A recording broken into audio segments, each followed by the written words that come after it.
Today, we begin with a little bit of calculator exercise, just a little calculator training to make sure we got our calculator moves going and we're rounding things off properly. So let's see what we got. I'm going to grab my calculating machine. First things first, these are all questions about angles measured in degrees. So I want to make sure my calculator is in degree mode. So I'm going to go into mode and say, oh, good, it's in degree mode. So I don't have to do anything there. So just get out of there and I can start doing problems. So I can do sine of 62. I'm going to close parentheses because I'm trying to build good habits. And then just hit enter. And then I want the cosine of 62. See, if you forget the closing parentheses, it still works just fine, but it's a very bad habit. The parentheses will get you. And tangent of 62, close parentheses. And here are my three values. I want to round these to the nearest 1,000. So that's 3 places after the decimal point. You have to write 3 numbers. Even if that third one is a 0, you have to put it there. Because 0.84 is different than 0.840. I know I sound like a crazy person when I say that because y'all aren't mathematicians yet, but 0.84 is different than 0.840. It means a different thing. So we're just going to make sure that we write everything complete. So sine of 62 is 0.822. The fourth one is a 9, which is more than 5. So the nearest 1,000 is 883. So you look at the fourth, if you want the third one, you look at the fourth one. If the fourth one is 5 or more, you go up because you've passed halfway. You're more than halfway to 0.833. So 0.833. 883, excuse me.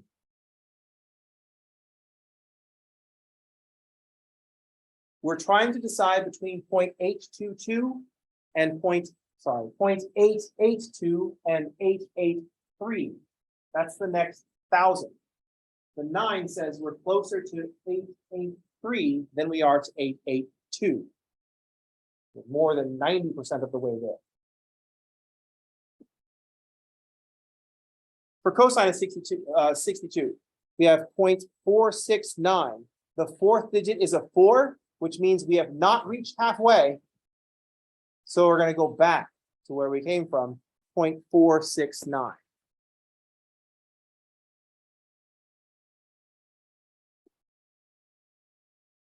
Tangent of 62 is 1.8807. I want the 880. The fourth digit, the fourth place is a 7. That says you have passed halfway because it's more than 5. It's 5 or more. Then we're going to keep on going. So 1.881.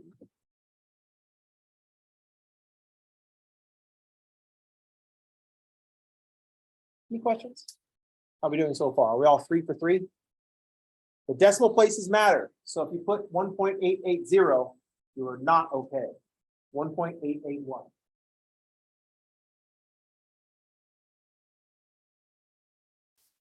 And then we just want to get the next 3, sine of 28. 0.469, cosine of 28, and tangent of 28. So these start to look familiar. That 0.4, sine of 28 is 0.469. Cosine of 28 is 0.88. The 29 rounds to a 3. And tangent of 28, well, that looks different. 0.532.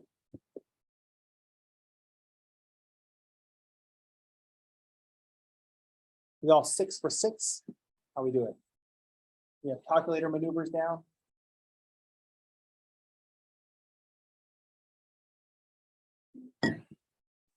What's that? No, not quite. But the 62 degrees and the 28 degrees are related. Not quite similar triangles.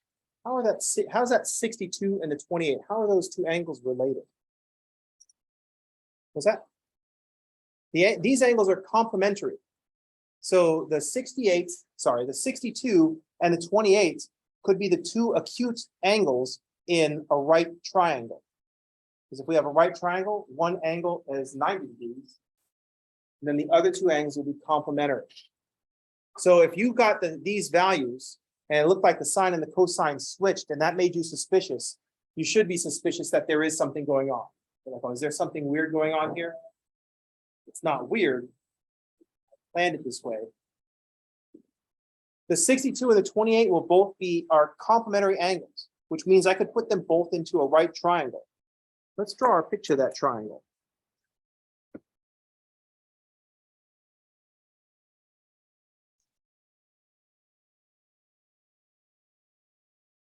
This one looks bigger.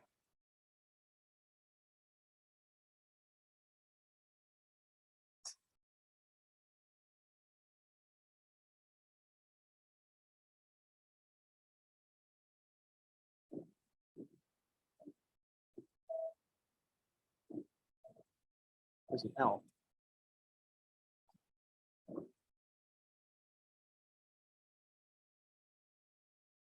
Is it complementary or complement? Hey Siri, how do you spell complementary?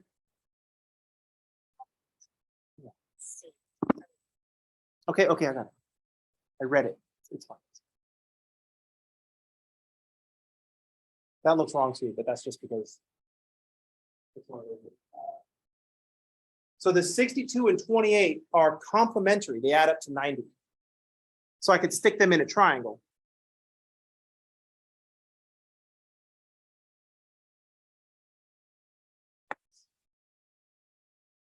Now notice that the side opposite the 62 is the side that's adjacent to the 28. So this side down here on the bottom is opposite 62. And that's adjacent to the 28. And the hypotenuse is the same. So when we said sine of 62, we said opposite over hypotenuse. And when we said cosine of 28, we picked adjacent to hypotenuse. But the opposite of 62 is the adjacent to 28. It's the same side.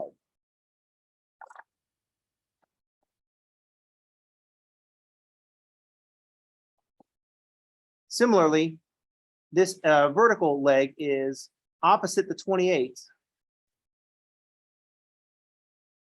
And that's adjacent to the 62.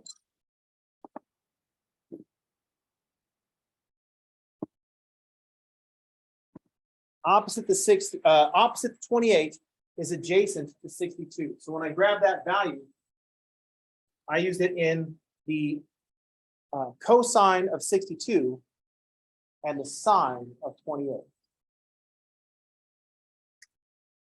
So interesting thing to note about sines and cosines of complementary angles.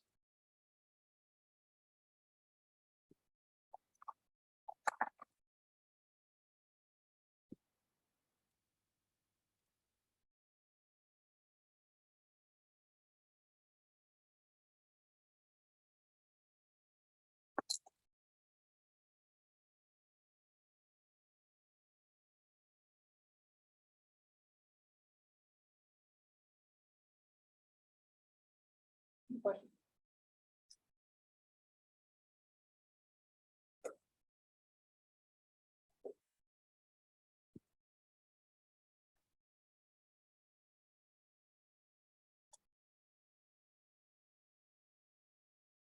All right, so for the second part, I want you to find an angle between 0 and 90. I want you to find an acute angle that fits the description. So if the sine of theta is 0.875, here we're looking for an angle. When we're looking for an angle, we need to use inverse trig functions. So if the sine of theta is 0.875, I need to figure out the sine inverse of 0.875. And I want to round this to the nearest tenth of a degree, so 61.0 degrees. I also have to have the cosine inverse of 0.875. And I've also got to have the tangent inverse of 0.875. Here are the three angles that we're looking for. So if sine inverse of 0.875 is 61. I started that sentence wrong. Actually, I changed the sentence halfway through I was saying. Oh, I just did it again. This is what happens when they give me afternoon class. It happens in morning classes too. So. I'm trying to figure out what angle has a sine of 0.875. And that is a 61.0 degree angle. I want to round to the nearest 10. So that's going to be a 61.0. Notice that it said round to the nearest 10. We have to write something after the decimal points. This is different than 61. 61 is round to the nearest degree. This is round to the nearest 10. The next one is very sneaky. It's a 28.95.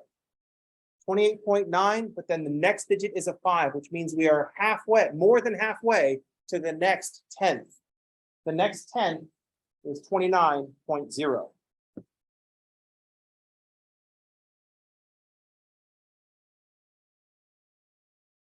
So 28.9, then the next digit is a 5, which says you are more than halfway to the next 10th.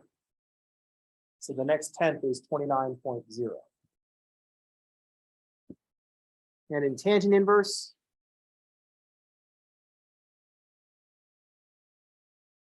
it's 41.18. The nearest 10th is to take that 18 and go up and keep going to 20.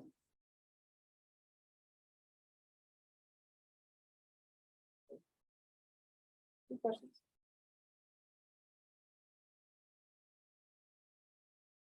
We want to be able to use our calculator to find the the values of trig functions and angles, inverse trig functions to find them. How's everybody? Okay. Trigonometry like super easy right now. I hope it just stays this way. What if we just did this for the whole semester? Everybody would be like, oh, yeah.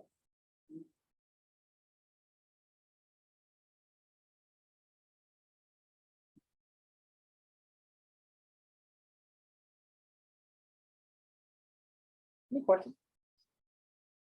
Comment? Snide remark? Everybody looks stunned like this. Some of you are thinking, is it really this easy? And you're suspicious. Is anybody suspicious? It seems too easy. It doesn't get more difficult until after the last day to withdraw. Then it will go through. Once you can't escape, once the last day to drop happens and you can't get a refund anymore, that's when I come wheeling in on a tricycle with that mask on. I want to play a game. And then the doors like slam shut on their own and locked.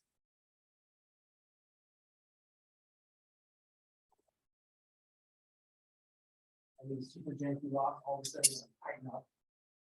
My bars go across the doors.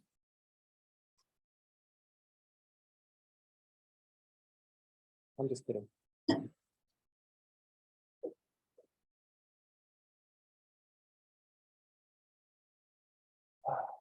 That's what the cabinet is for. That's where all the bones of my students go. I'm just kidding. I bury them on the lawn outside. I'm just kidding. My dog goes out there. He'd pick them up.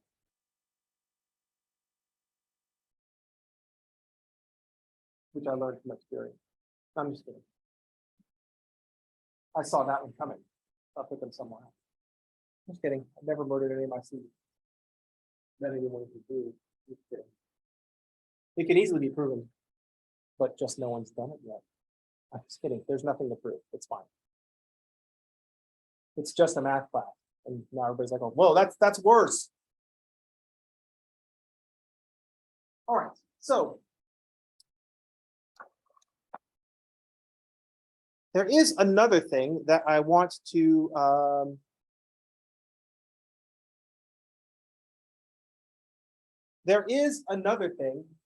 we want to notice about this finding an angle business. We know we need to use trig functions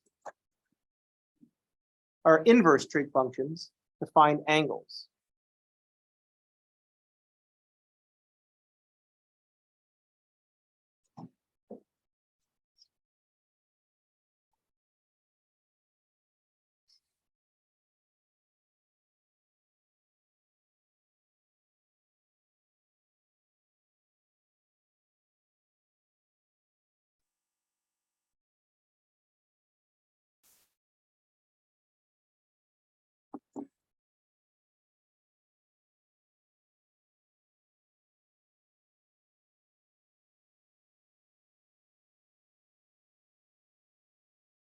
Let's suppose I want you to find an angle that has a sine of 1.5.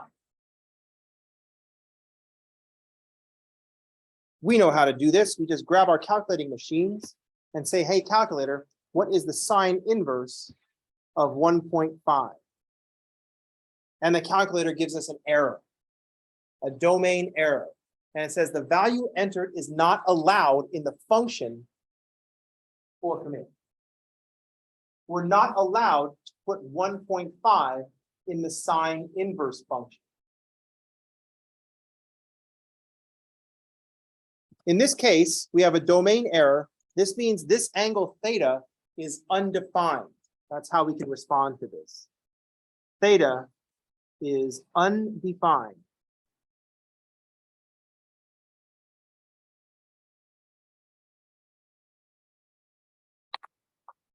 There is no angle with a sine of 1.5.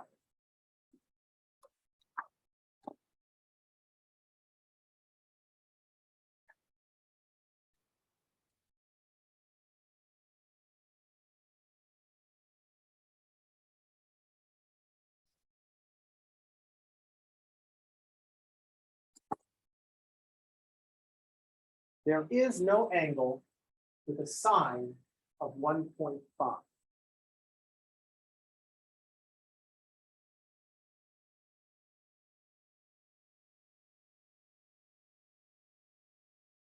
Let's think about why that would be.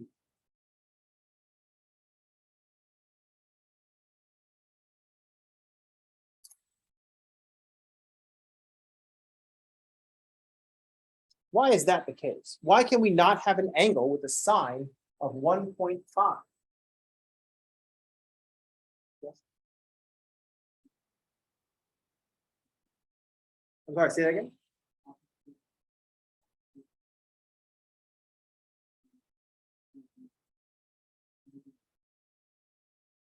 The side opposite, that's exactly right. The side opposite can't be bigger than the hypotenuse. So when we define sine, sine of theta is opposite over hypotenuse. If we're saying that the sine of theta is 1.5, that means the side opposite angle theta is 1.5 times as big as a hypotenuse, but that's not possible.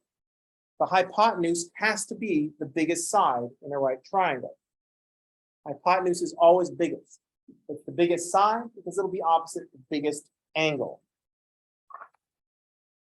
So this will always be less than or equal to 1, since hypotenuse is the largest side.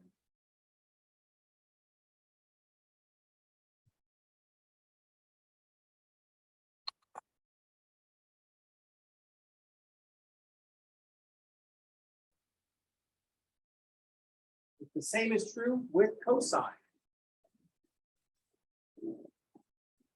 Cosine theta is adjacent over hypotenuse. That fraction has to be less than or equal to 1 because the adjacent side has to be smaller than the hypotenuse. The hypotenuse is the largest side. The largest side is opposite the largest angle.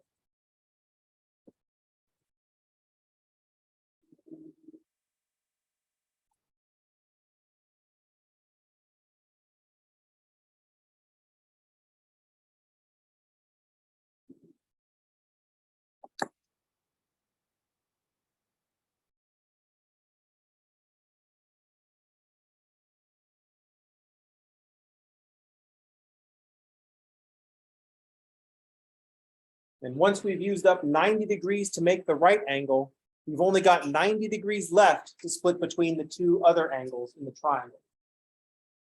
So the hypotenuse is always going to be the largest side in a right triangle. So the ratio of the side opposite to the hypotenuse not be bigger than 1. Any questions?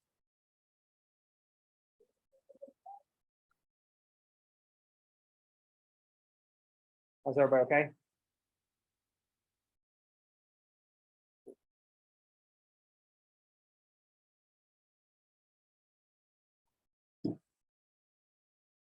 Let's set up the solving right triangles game. There's going to be a whole series of quizzes on solving right triangles. So let's describe what this game is about.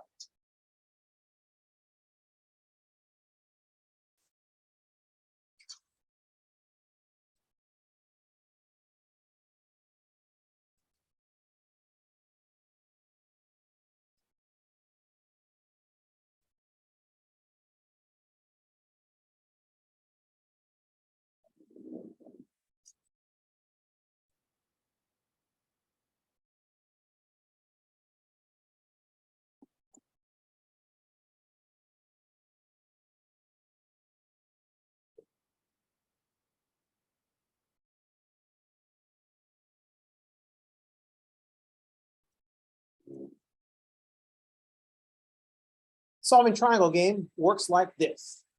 A triangle has 6 parts, 3 angles, and 3 sides. A triangle has 6 parts.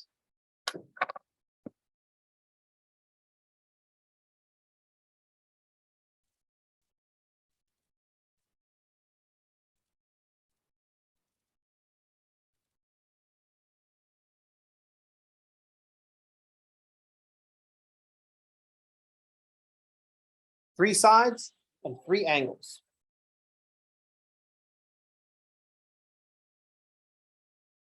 The game we're going to play is you're going to be given 3 of these parts, and you have to find the other 3 parts.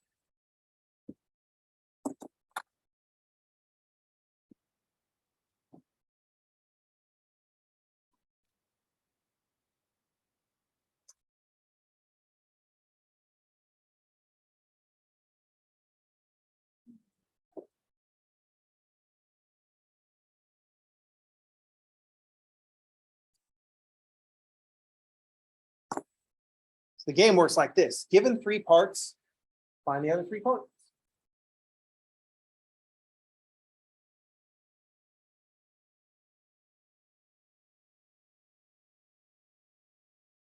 We're going to build up a tool set for playing this game.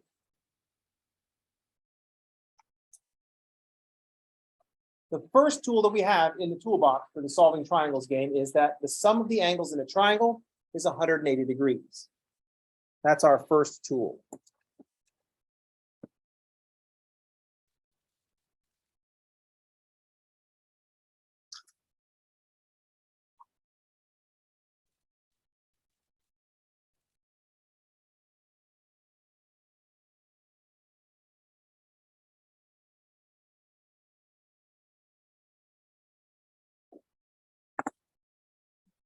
This one we want to list first because it applies to any triangle.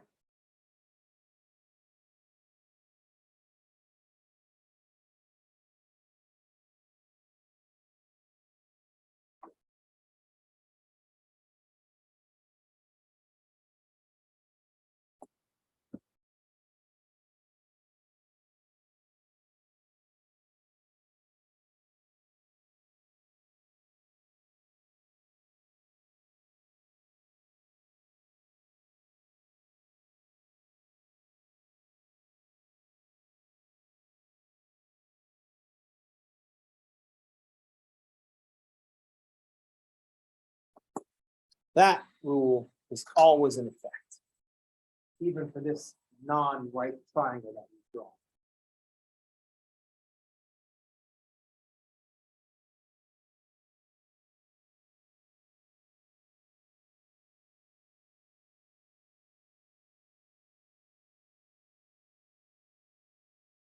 Here's how we want to use this piece of information.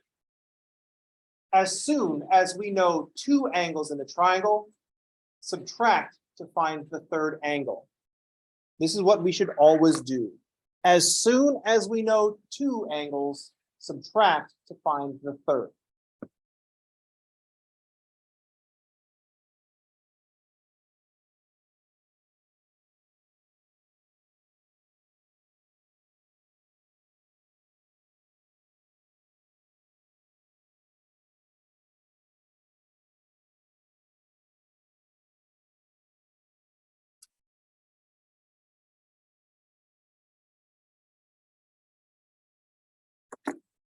Once you have two angles, subtract to find the third angle.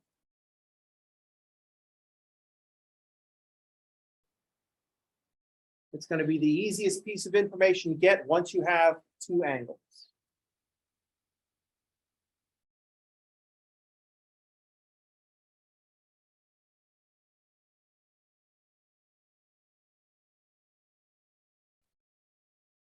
Now we can move on to phase one of solving triangles, solving right triangles.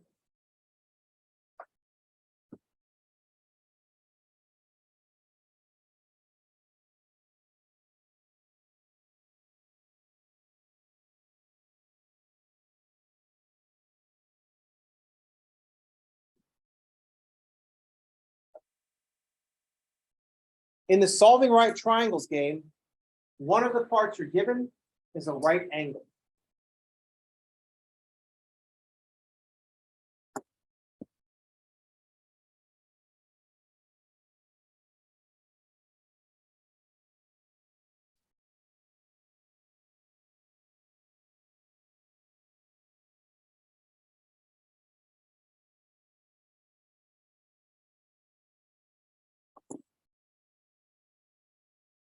And we're going to start off playing this game a lot. Solving right triangle. One of the givens is a 90-degree angle. So I just have to give you two other pieces of information.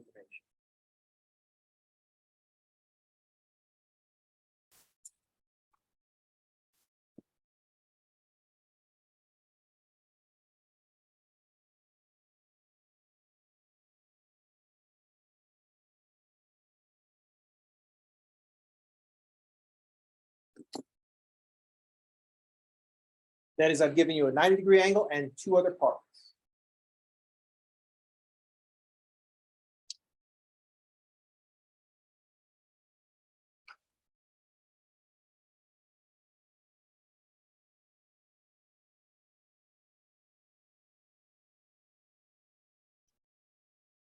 The two other parts will come in two different flavors. I can give you an angle and a side. So 90 degrees plus one other angle plus one side, or two sides. So the two other parts will come in two different flavors.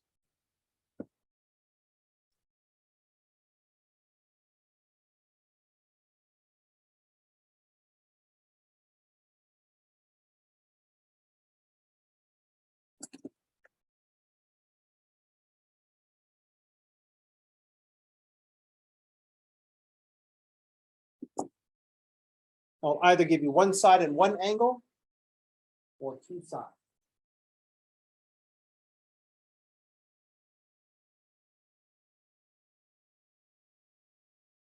I left one out.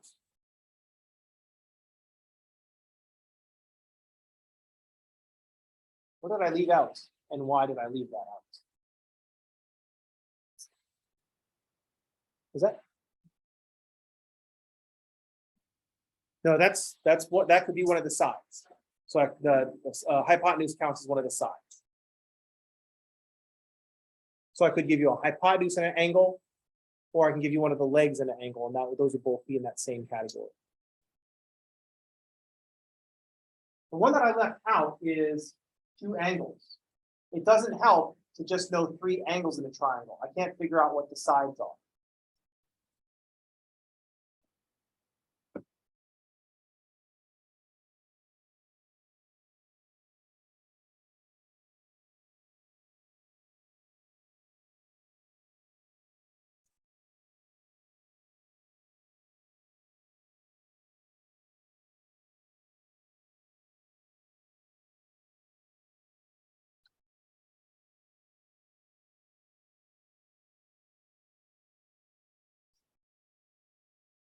If I give you three angles, I haven't described a triangle.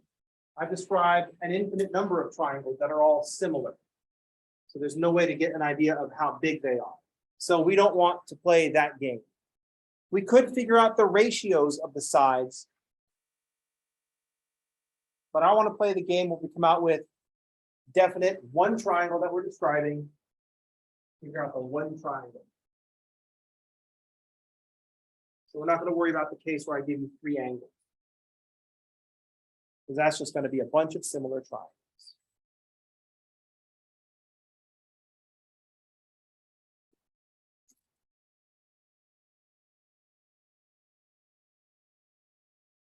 All right, let's pause for a few minutes. We'll take a 5-minute break, come back and solve some triangles.